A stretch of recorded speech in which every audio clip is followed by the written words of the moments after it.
plan, removing that algae from the top and bottom of Lake Norman. Live in Cornelius this morning, I'm Destiny Richards, WCNC Charlotte.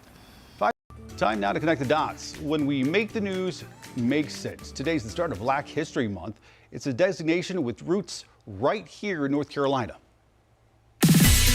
In the beginning, what we know as Black History Month was only a week. Let's connect the dots. In 1926, Harvard-trained historian Carter G. Woodson got a group together looking for ways to celebrate the accomplishments and the history of Black Americans in public schools. They focused their efforts on the second week of February. Why? It coordinated with the birthdays of two important Americans, President Abraham Lincoln and activist Frederick Douglass. At first, they got a lukewarm response across the country. In fact, North Carolina was one of only 3 states that participated that first year. It was decades later, during the Civil Rights Movement in the 60s, that the week turned into a month. And in 1976, President Gerald Ford officially designated February as Black History Month. Now, nearly 100 years after it started in North Carolina classrooms, it's a reminder Black history and Black achievement can be celebrated by all of us all year long. And that is Connecting the Dots. Connect the dots and let us clear up the confusion. We're here to make sure the news makes sense. And with Connect the Dots, you'll understand how the headlines impact your family. See the difference on WCNC Charlotte. Now, 9 North Carolina educators are vying to become the Teacher of the Year. One of the finalists is an 8th grade teacher at Monroe Middle School. WCNC Charlotte's Miles Harris spent the day with her to see how much this nomination means to her and how she is making a difference. Educating and inspiring our youth is an important job, and one that Sarah LaFay at Health Sciences Academy at Monroe Middle School does well, which is a key reason why she's been named a finalist for this year's North Carolina Teacher of the Year, a nomination that she takes to heart. What, say it again? It's kids. Mathematics. Kids are the thing that keeps me coming back. Sarah LaFay has been teaching for 16 years and counting. A huge component in her teaching philosophy, though, is believing in the power of mistakes. Your brain can grow and change. Mistakes grow all these new pathways. Like, they can really learn math. And so that drives me to connect to them on that level. What angles are my interior angles in this image then? And her students feeling that connection too. When I'm confused in the situation, she always comes and explains it more better. She goes by detail as well. She's really helpful. When you're not understanding the material, she'll come and help you one-on-one and give you an explanation that you might help you. LaFay is one of 9 teachers nominated for this year's North Carolina Teacher of the Year award, and what makes this moment so special is that she's teaching at the same school that she attended. And for the students at Monroe Middle and the students in Union County, I'm going to have a voice for them that will be heard in Raleigh, potentially nationally, and that I cannot wait to get to be in that room and talk to those people and work with this team to just really advocate for public schools.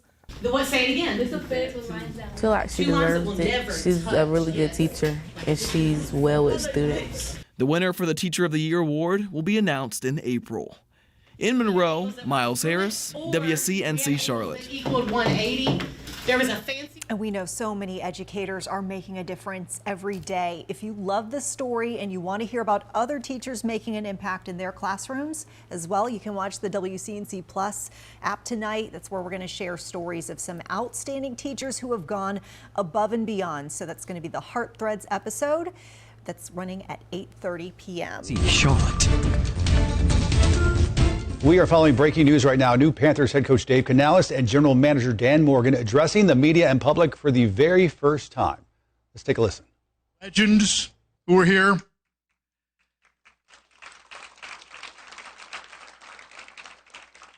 All of our honored guests, members of the media, and those of you who are tuning in and watching. We are here today to share how the Carolina Panthers are moving forward. And with that, I'd like to welcome the owner of the Carolina Panthers, Mr. David Tepper.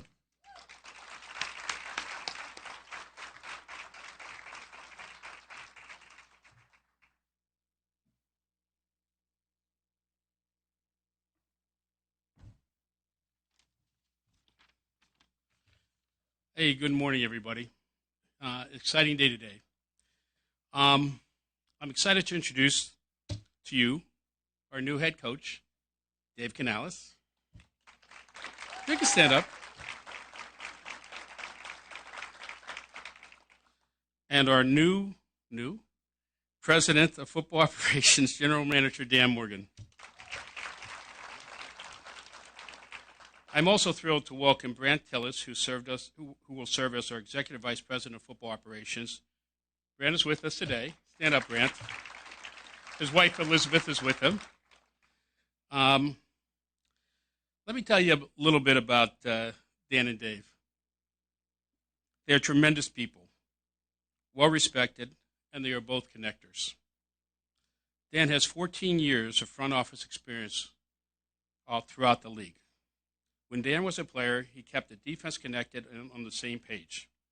And I've seen those traits with him translate throughout this building with everyone, including scouts, players, and coaches. He keeps everybody moving in the right direction. As a player, he had a relentless pursuit of excellence, which we'll bring to this organization. Dave Canales brings that same quality to players and coaches and on the field every day. He has a track record of bringing the best out of players. He is a connector. He takes the time to work with players to create an environment that will earn their trust and maximize their ability. Each of them brings experience from winning programs. They share the same vision for our organization and are aligned on how they will get there. I'd like to ask Dan and Dave to join me on stage, but I also like to recognize Dan's wife, Ashley, and his family, and Dave's wife, Lizzie, and his family. So, guys, come on upstairs.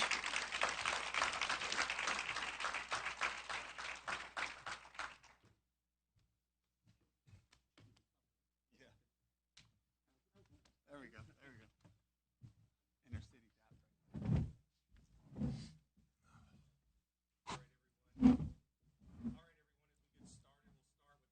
Statement. Dan, would you like to kick us off? Yeah, sure. First, I want to thank everybody for being here today. It's a great honor to be named the general manager of the Carolina Panthers, along with Dave Canales as the head coach. Super excited to work with Dave. Me and Dave have known each other for many years now. And 7 years. Yeah, and this is a dream come true for both of us. The way Dave carries himself is a lot of the way that I carry myself, which is with honor, integrity, and we're going to work our butts off. So first, I just want to start off by thanking David and Nicole Tepper. It's been great working with you guys. It's going to get better and better. There's going to be a process. There's going to be alignment in our building, and we're going to do things the right way to build a championship team here. And obviously, it's a great honor to be named the GM of the Carolina Panthers after playing here 7 years with greats like Mike Rucker. One of my best friends is here. Vinny Churchu, he's here. Mike Tolbert's here. Thomas Davis, Jonathan Stewart, all these guys here. Musim Muhammad, you guys are the best, man. And doors are always open. You guys are family, and we're going to make it a family environment. And that's the kind of environment that me and Dave want to create around here. So you guys are family. We're going to do everything in our power to build this team the right way, not only on the field, but off the field. The type of character guys that we bring in are going to be guys that love football, play with passion, and play with the relentless pursuit of greatness. There's several people that I'd like to say thank you to. Trent Kirshner, who's out in Seattle right now, he called me 14 years ago. He called me and he said, "I think you'd be a really good scout, Dan." And I didn't know if I wanted to do this or not, but 14 years later, here I am as a GM. So I guess he has a pretty good eye for who's good talent evaluator. So I thank him.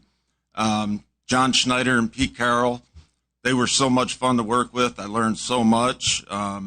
As a young scout out there, I was the just a pro scout, driving guys to the airport, putting the work in, and just so great to work under. And, to be able to, for me and Dave, to be able to learn under them is just, you can't get that experience anywhere. So I want to thank them.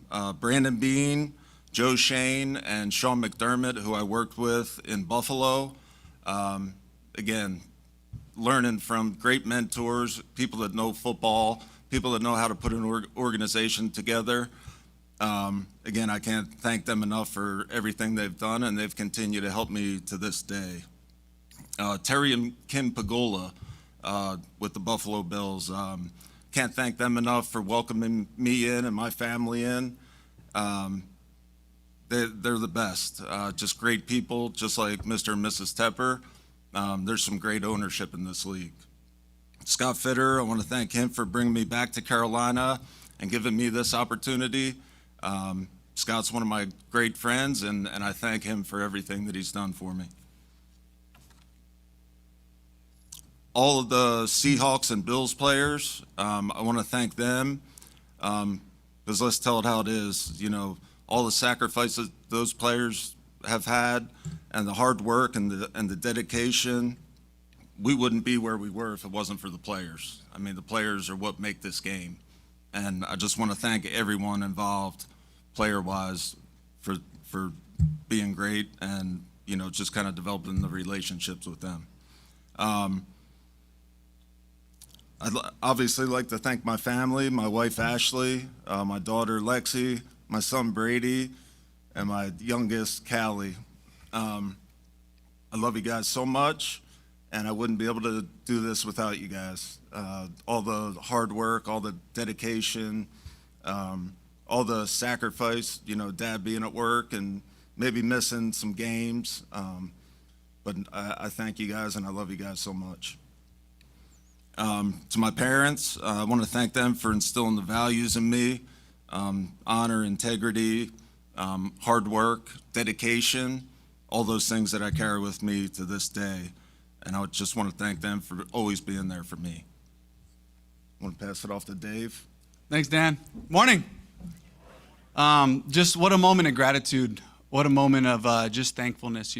I can, in the room this big, and of course for everyone who's watching, I think we can all kind of think about the people who believed in us first, who gave us our first opportunity to show who we are, to express ourselves. And so first I want to thank David and Nicole for giving me this opportunity. This is a dream of a lifetime that Lizzie and I have had that goes back 20 years, and really, the last 10 years really honing this opportunity to get in front of an ownership and to sell a vision of who we can become. It's in my DNA. It's a part of who I am, and for allowing me to be me and recognizing that. So I want to thank you, Christy, as well, just throughout the process. It was, I learned so much just in those couple of days, just how to interact and how to try to just keep the focus on the things that are important, and feeling what your vision is for this team, and feeling that alignment that's happening with Dan and I to fit right into that. I'm just really appreciative there. I got to thank the Bucs organization for believing in me, giving me a shot. I was in Seattle for 13 years, but I get my first offensive coordinator opportunity way on the other side of the country. And so my family, Lizzie and the kids moved out last April. I didn't quite make it to my 1-year anniversary there, which would have been February 18th. So this part has happened really fast, but this is something that I've been working on. I really want to thank the Glazer family, and Joel and Darcy, Jason Light, Todd Bowles, for giving me that chance, for just letting me let it rip, giving me the confidence to be able to do that. I'm really appreciative there, which takes me back to my time in Seattle. And to formulate an identity, to formulate a football DNA that wins 10 out of 13 years to the playoffs. I just coached in my 20th and 21st playoff games these past couple of weeks. And so I'm just really appreciative of Pete Carroll, who pushed me to think about the next thing. Just quit looking just at the quarterback. Quit just staring at the wide receiver's route. Open your eyes. What's happening with these combos? You see what the defense is doing? Did you notice we're playing a lot more of this coverage this camp? Open your eyes, think bigger, be prepared. I can't thank Pete enough. I'm going to miss a bunch of other names, but at that point right there, I just want to also just thank the players, the guys who really just did a fantastic job in it. And most recently, Russell Wilson, Geno Smith, Baker Mayfield, these guys that I got to just spend so much life with, to learn, to watch them grow as men, to watch them grow as football players. It's their fault that I'm here. And that's the bottom line is it's about the players. My family, just growing up in a family who's just a family of dreamers and self-starters in Carson, California, the Canales family, and then my extended family, the Hendersons, my wife's family, who we moved to in Seattle. We're with them for 13 years. How they walked the hard days, the frustrating days in the profession, the frustrating and hard days in our marriage and our family, walking alongside of us, and just their undying support, prayers, all of my family members and friends that have been supportive over the years. My kids, Ashby, Ben, B, Amaya, who lend their dad to this profession for 6 months at a time. But we fight for each other. We fight for windows. We fight to connect, to listen to each other and to grow together. And finally, my wife, Lizzie.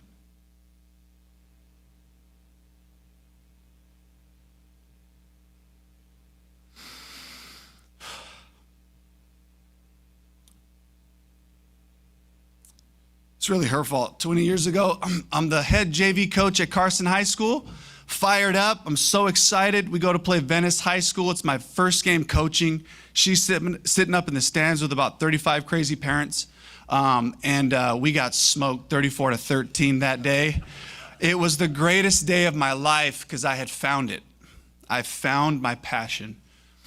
And after 2 years of doing that, she comes to me and she knew all I wanted to do was be the head coach at Carson High School. That's what I wanted to do, take it, get us back on top, try to win championships and do all that. And she said, hey, don't get me wrong. I love your dream. You're really good at this.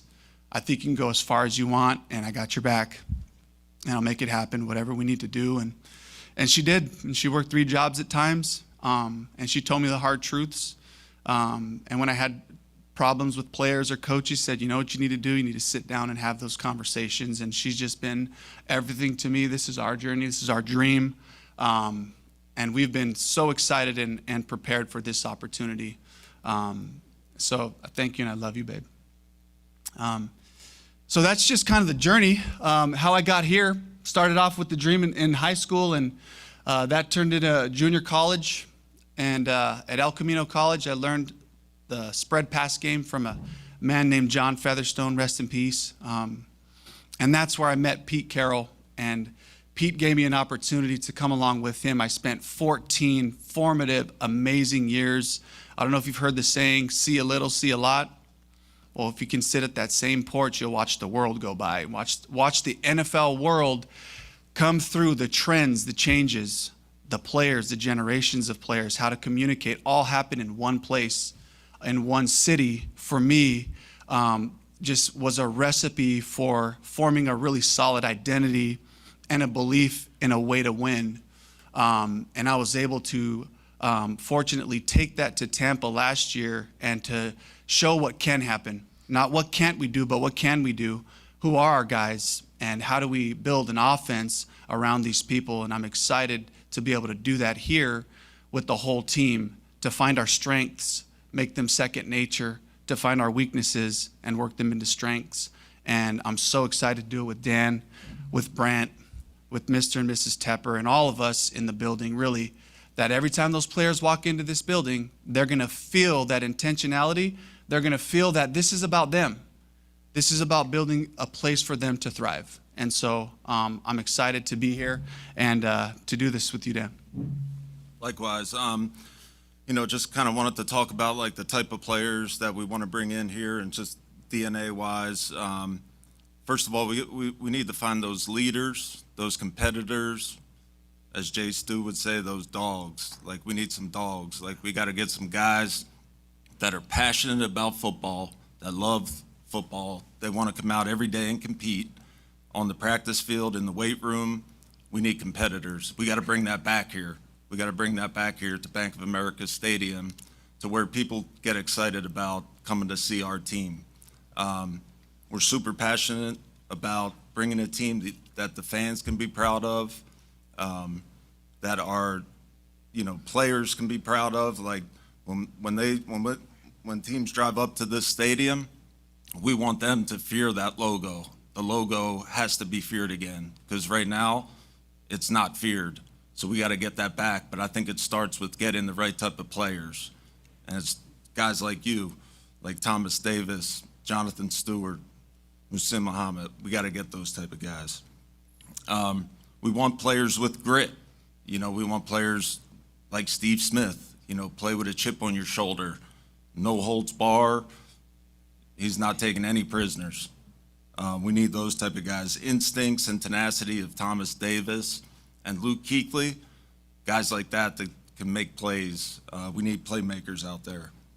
We need competitors like Jake Delhomme, guys that they're going to compete in everything they do, and they're going to be pissed off, and they're not going to stop until they win. Those are the type of guys we need.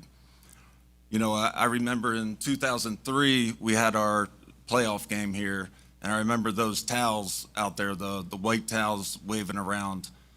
That's my dream for this organization. I was talking to David about that today, and we need to get that back, that excitement back here, and that's our goal, is to roll up our sleeves, work hard, and find those type of players that are going to help us get back to home playoff games and winning. And that's what we want to be about here. Mm-hmm. And for me, like, just the marriage and the connection of it with Dan and I is just to create an environment that's set up, that our players have every resource at their disposal, that they come in here and they got a plan for their body, they got a plan for their mind, they got a plan for their whole person as they walk in, and that this building stops everything when our players come in and say, how can I help you? How can I serve you? That's the type of place that we have to be. It definitely speaks to the coaching staff being developmentally minded. I don't care about what we can't do. What can we do? Who are these players that we have? And how are we going to maximize those strengths on a daily basis? We're looking for championship moments, championship days, and that's got to be a full-on commitment every single time we walk in here. So for me, it's about building that culture, building our language, making sure that we're using specific language. There's going to be a bunch of buzzwords being thrown around. I don't like synonyms. We all speak the same language, and we're heading in the same direction with that alignment that we talk about. And I'm so excited to create that culture. Culture is what you celebrate. Culture is also what you condemn, and you say, this is a horrible looking play. Look what happened right here, guys. Boo this man, please, somebody. And then, like, at the same time, finding great opportunities from practice, from games, to celebrate it. That's how you create culture, and I'm really excited to be able to do that. The next piece of it is we got to get our football right. Let's just make it about the football. There's no storylines. There's no agendas. It's about good football. We got to play good football on both sides of the ball, be willing to look at it truthfully and improve, and take the next step and improve, and capitalize on these moments to just see that growth and watch what it takes us. If we go after it every single day for a really long time, and for my players, I always say, guys, just get better the next day. Do that for about 10 years and look back and see where you went, see where you got. And for me, if it was this simple, how do we do that? It's our football philosophy here. It's all about the ball. We got to be crazy about getting the ball on defense. We got to be raking at the quarterback's elbow when we're sacking the quarterback. Every tackle has got to be an opportunity to get this ball back. Offensively, everything we do, from the protection calls all the way to how we carry it, to our receivers transitioning and the quarterback, the decisions, all is about taking care of the ball. +1 equals 82% win. That's a historical number. If we can just be one turnover better than our opponent, look what we can do. We'll set ourselves up for success. And that's, if I can make it that simple, what if I told you in the wild card round that the quarterbacks and teams that didn't turn it over won the game? It was as simple as that. We ain't even talking X's and O's and what the style and philosophy of our offense or defense is.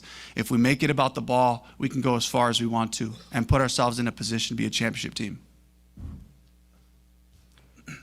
With that, I think we're going to open it up to questions for the media. Yeah, we'll open it for questions. So if you would, please raise your hand, and we have microphones that we'll pass around.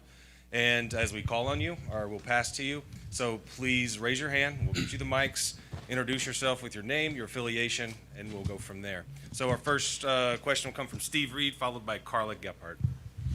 Hey guys, Steve Reed from the Associated Press. Dave, certainly welcome to Charlotte, and Dan, congratulations on your promotion. I think you guys answered all our questions in your preamble there. But listen, I think fans want to know. It's been 6 years since this team, been to the playoffs. It's been 8 since they've won a playoff game. What do you feel like is the blueprint to get there? And secondly, maybe most importantly, how long do you think it'll take? I think it's about alignment and process. We got to have processes in place, and we got to be aligned in our building, and we're all moving towards the same direction, and that's towards a championship. So, to put it simply, I think that we just we got to roll our sleeves up, and we got to get to work, and we got to find the type of players that we want to infuse into our locker room, into our building, get winners in this building. My timeline's today. How can we win today? Let's have a great interaction here. Let's start talking about what football you can expect out of us. And so today, this looks like a win for me, and that's just the way I think, just approaching every single day. It's 1st and 10. I got a new set of downs. My whole call sheet's at my disposal, and got a bunch of fantastic people to go to work with today. It looks like putting a great staff together for me right now. It looks like getting with Dan, looking at this roster, and really coming up with an airtight plan for who we want to become.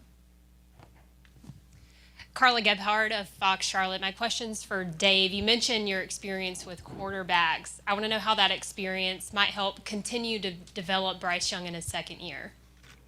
Attention to the details, first and foremost. It all starts off with relationship. Bryce and I just getting to know each other. I want him to know that I have his best interest at heart. I want him to be the best possible version of himself. That's the same approach that I've taken since I've been coaching positions in the NFL, and that's really the approach I want to take with him. Some of the other things that kind of come to mind thinking about the quarterbacks that I've worked with over the last couple of years is we are going to become what Bryce is great at in the pass game. We're going to grow to the capacity that he can handle. There's got to be a commitment and a discipline about that. There was a growth curve there with Baker. Here's where we're at today. Based on the information we have, let's get into these situations to see where he looks most confident. When I see that back foot planted in the ground and that ball rips out of there without any hesitation, I know we got something. Let's find more of those. Let's put it in 3 different personnels and a couple formations and motions. Yeah, David Newton, ESPN.com. I wanted to ask you, welcome first. I wanted to ask you what made this job attractive? And secondly, what were your thoughts coming to an organization that had fired 3 head coaches in 5 years? Yeah, so first and foremost, in Seattle, we never were anywhere close to touching the first overall pick. And the more that I got ready for this interview and started watching Bryce, looking at my notes from his eval, that's just a year ago.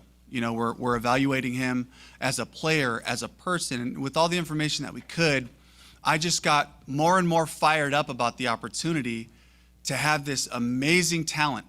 And he's the guy. He's the right guy that we all talk about when we have that quarterback, that franchise, face of the franchise type of player. And that got me really excited. And then just on top of that, I played against the Panthers twice, and the job that E.J. Evero did with the defense was really hard to deal with. Great sound football, playing hard, some great players in some spots, and just the whole thing coming together. And then as I got to, Dan and I have some history, so then I thought, shoot, if you look at some of the successful organizations, there's a dynamic relationship between the head coach and the GM. And then, of course, as I've gotten to meet the Teppers, too, to feel their competitive nature, their passion for what they want here, what they want to see when they come out to the practice field, and just kind of knowing I can be that without faking anything, without having to make something up. I just felt more and more like this was going to be a great home, and I was really hoping, as they were sorting through the names, that I would come out as one of the top candidates. about coming to an organization that has fired 3 coaches in 5 years? Oh, I don't think that way. I'm talking about today. I want to win today. And so for me, coming into this situation, you know, same like Tampa is like, I want to look at what we have, what can we do, not what can't we do. And that's just my mentality. Hey guys, Scott Fowler, Charlotte Observer. I've got one for Dan and one for Dave. Dan, for yourself, I just wondered if you can talk about, you said you need, you know, more dogs, more good players. What that looks like specifically, like where you think this team is lacking and where you want to build it. And then Dave, I just wonder if you could talk specifically about, as a play caller, what you try to do, because you sound very passionate about that, and you know, deep balls, all that stuff. Yeah, I think when you talk about building the roster, Scott, you know, I think it starts with competitors, guys that are passionate about football. We want to draft guys and sign guys in free agency that are passionate about football, that love football. We have a lot of guys in the locker room right now that love football and are passionate, but we need to get more. And, you know, the dog part of it, we need guys that are hungry to go out there and inflict pain on their opponents. We need guys' toughness. We need physicality. We need those type of things. I mean, just to put it plainly, we haven't had enough of that, and that's going to be our DNA, to where when people drive up to Bank of America Stadium, they know they're in for a dogfight.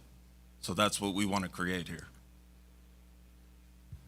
Play calling, just thought process there. Like, you know, we ended up becoming us. That's one of the things I was really proud of, is just kind of looking at like what run game fits us best. What's the best thing for Chuba?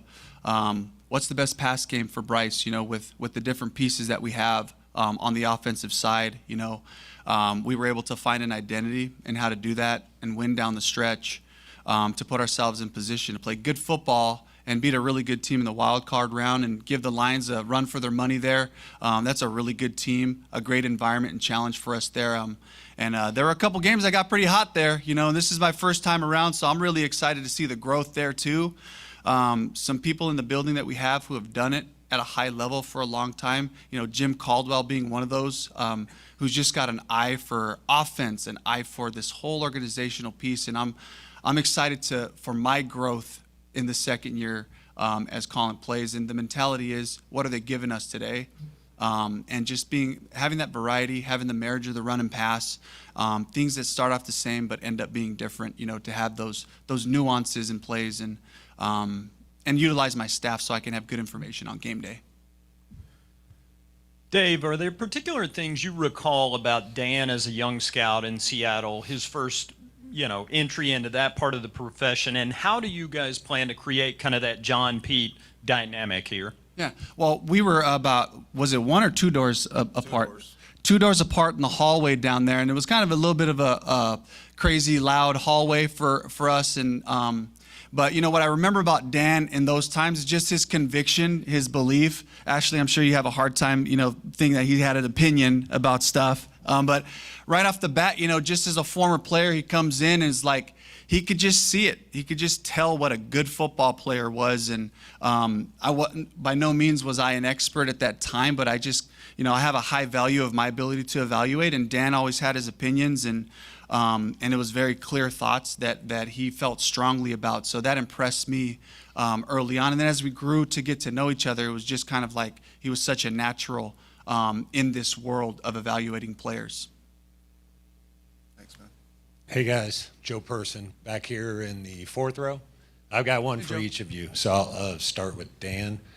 Hearing a lot of talk about alignment, how much of that and how you guys wanted to restructure the front office and build Dave's staff has to do with last season, when there were lots of reports of factions among the staff and even going all the way up to ownership? I think it has to do everything with just moving forward. And, you know, we're not looking back, we're looking ahead. We all want to be aligned, the business side, the football side, the locker room, the weight room, everybody on the same page, same mission, same vision. That's what I'm talking about when I talk about alignment. The whole building has to be on the same page. If we want to win, we all have to be on the same page. And we got to be communicating every day. We got to know the building inside out, and we got to we all have to be aligned, plain and simple. Dave, you mentioned Ajero. What's your confidence level? Is the defensive staff going to be back intact? Oh my gosh! I mean, just the respect factor that I have going against them. I know this scheme going against it. I'm really excited to learn more about the ins and outs as far as how the calls come in, the adjustments, and all that. I just know it was really difficult on me for years, whether it was in Seattle going against the Rams in that family. Or this year just going against EJ twice. So, and this is really important for me, especially as a first-time head coach who's like, I'm here to make sure we get our football right, especially on the offensive side, that we have that continuity with the players, with EJ, you know, just being able to have the mentality that I saw that was really challenging to play against. Yes, I mean, this is, you know, for me, like, what a huge piece of what we're doing. Dan, you right here in third row. You mentioned other people telling you that you were a good talent evaluator. When did you realize that was where maybe your plan was after playing? You know, I think once I got done playing, you know, you're always, you know, as a former player, I know a lot of guys here, like, you know, you try to figure out what is the next step.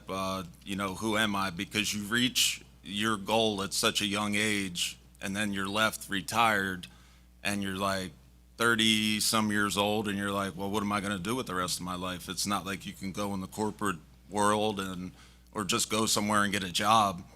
So for me, it was about getting back into what I knew best, which was football. To start out in Seattle and learn out there from some of the best, one of the best GMs in the NFL, and then to continue that on to Buffalo and learn under Brandon Beane, like, it's been invaluable. They've taught me a lot, and they've really made me who I am today in terms of an evaluator. Dave, Dan, Jorge Andres with WBTV. First, Dave, welcome to Charlotte. Thank you. Quick question for each of you. I'll start with you, Dave. You mentioned a little bit of analytics when you went into talking about the plus 182% for a win. We all obviously know the turnaround that Russ, Geno, and Baker have done. How do you plan to implement those resources and those analytics when analyzing Bryce's trajectory and the potential that he could be? You know, I haven't really gotten fully into the details on that. I watched a good amount of Bryce going into the interview process, but right now I'm going back through the games, kind of looking at the story of the season, you know, and the critical and pivotal moments in those games. So, you know, speaking about a specific plan there, you know, there's a bunch of critical variables. You know, I don't want to get too much into the football philosophy at this point, but just know, like, it starts with the ball. For me, there's a way to win games in the NFL. It's defense, it's run game. It's an explosive pass game that comes off of that run game. And then in the pass game, it's getting that ball out in 2-7 or less. That's a critical deal for me. It's been a really important number for us in Seattle. And being able to just track that for decision making, for route timing, the protection and all that, it all kind of fits into this really good brand of football that is complementary as we go through the season. Dan, this one is for you. Bringing Dave in and having the conversations to bring Dave in. He's currently the only head coach of Mexican descent. It's no secret that the Carolinas and the Charlotte area has the largest Mexican demographic in this part. Talk me through that thought process of that representation for a large fan base that is quickly growing year by year as well. Well, I think first of all, you know, diversity is a big part of what we do here with the Carolina Panthers. You know, Dave just happened to be, you know, Mexican, you know, American, and, you know, also a really good coach and a really qualified coach. So I'm really happy that he's here with us, and you know, we're really blessed to have him. Guys, Brett Jensen with WBT Radio over. There you go. There you go. Dave, this is for you. In terms of, you've worked with short quarterbacks in the past, successful with Russell Wilson, successful with Baker Mayfield, and you also had a very tall quarterback with Geno Smith. Is there a special way to coach shorter quarterbacks under 6 feet, as opposed to a taller quarterback? I think there are certain challenges. I'm not going to go and tell the whole NFC South what those advantages are. I think that's kind of a proprietary deal that we're going to own here. But I will say that there are just certain things you can do to help. There are ways to find what that quarterback's comfortable seeing. You got a guy like Drew Brees, who's about my height, which is still short in terms of a 6'7" tackle. So whether you're 5'11" or whether you're 6'1", you can't really see over any of the linemen. So there's an approach to it. And at the end of the day, it's about decision making and just kind of making sure that we can have as many of our 5 eligibles available for the quarterback from a visual standpoint. Guys, Kyle Bailey, WFNZ back. You have been listening to new Panthers head coach Dave Canales and general manager Dan Morgan for the first time in their new roles as they take the reins of the Carolina Panthers. Mr. Morgan saying that he wants the Panthers to once again be feared. He doesn't feel like they've been feared recently. Yeah. He's like, a lot of that starts with getting the right players in the right place. And they talked about, they've actually known each other for 7 years, and they said this is a dream come true to work with each other. Dave getting emotional too, talking about his family and how he started coaching in high school, coaching a high school football team, and his wife was the one that really came to him and said, I think you can go further than this, and I'm here for you. And you can just tell, the emotion in his voice that this is a dream come true for him to finally be here. You can appreciate this is a long journey for these men who've been in football for a long time, and to get to a point like this means a lot. And it wasn't lost on me that Dave Canales is, in addition to his coaching abilities and that responsibility, he's also going to be a front-facing part of the Panthers. And what you saw there, no disrespect to Mr. Morgan, but you saw somebody who was articulate, passionate, very telegenic. He's going to have to come out and talk after every single of these games and address the public, whether it's good or bad. And I think you saw somebody right there who's passionate and excited about his job. You can tell he's passionate and he's ready, and he's known for turning these quarterbacks around. Right. So we can't wait to see what he does with the team and with Bryce Young. Sounds like he's ready to go today. Yeah.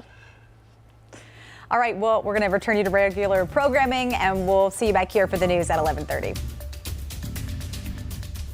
This was a special report from WCNC Charlotte.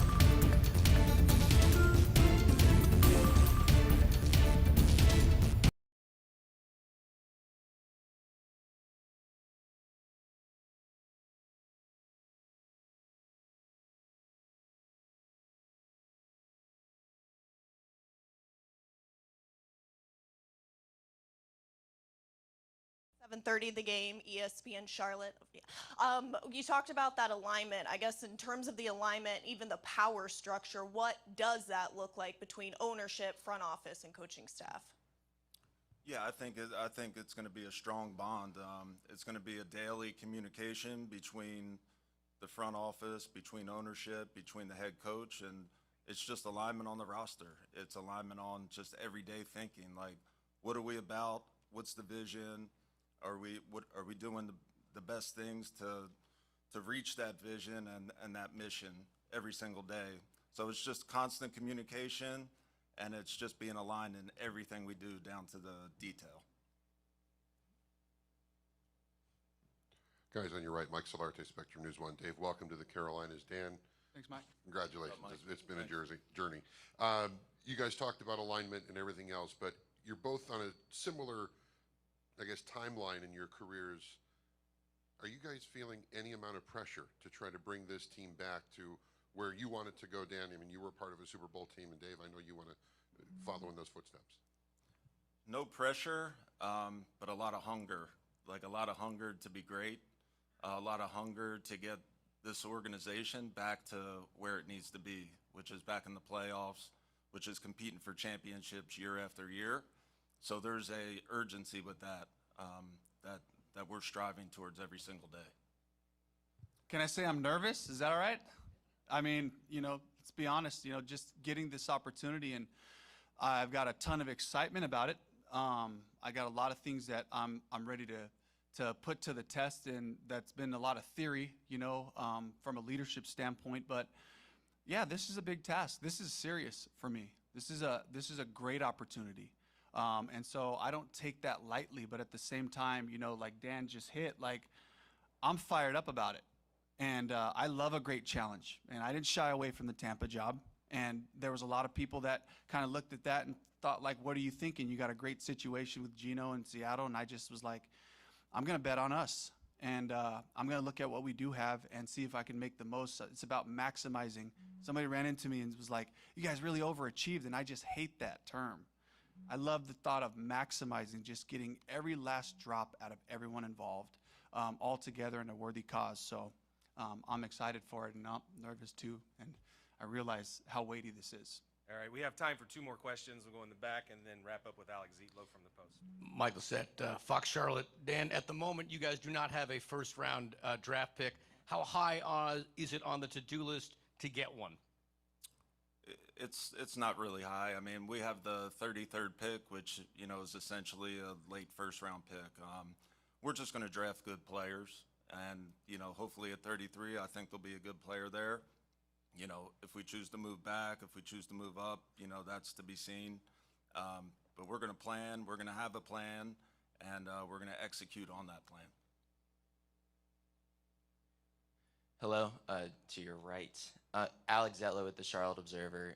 Dave, welcome. Dan, again, thank you so much for taking the time. Dave, you have shown that you are enthusiastic online and are willing to engage with the fan base on social media. When did that start? Is that going to continue? And why do you think that's important? I think what's important to me is that we all grow to have a relationship. And as we have a chance to get into more detail about what we're looking for from a football standpoint, my hope is that I can show you what to look for in what we're going to try to become. From a philosophical standpoint, of course, the whys and the hows, that's going to be depending on what our players are. My hope is that if I put this out there and I say this is who we're going to be, that we're able to have this relationship where, like, you keep me accountable on this. You said we're going to play this brand of football. You guys are crazy about the ball. We had 3 turnovers last week. We were -2 or we were -3. And I'll be able to say that's a great point. That's not the kind of football we want to play. So my hope is that we can kind of grow in that relationship as we have that expectation for who we're going to become. I don't know if I answered everything. Is there another part of your question there? Okay. All right, thank you everyone for being here today. Really appreciate you being here. Now we would ask if the TVs, if you would make your way down the hall, we have an opportunity for one-on-ones with our head coach and president and general manager.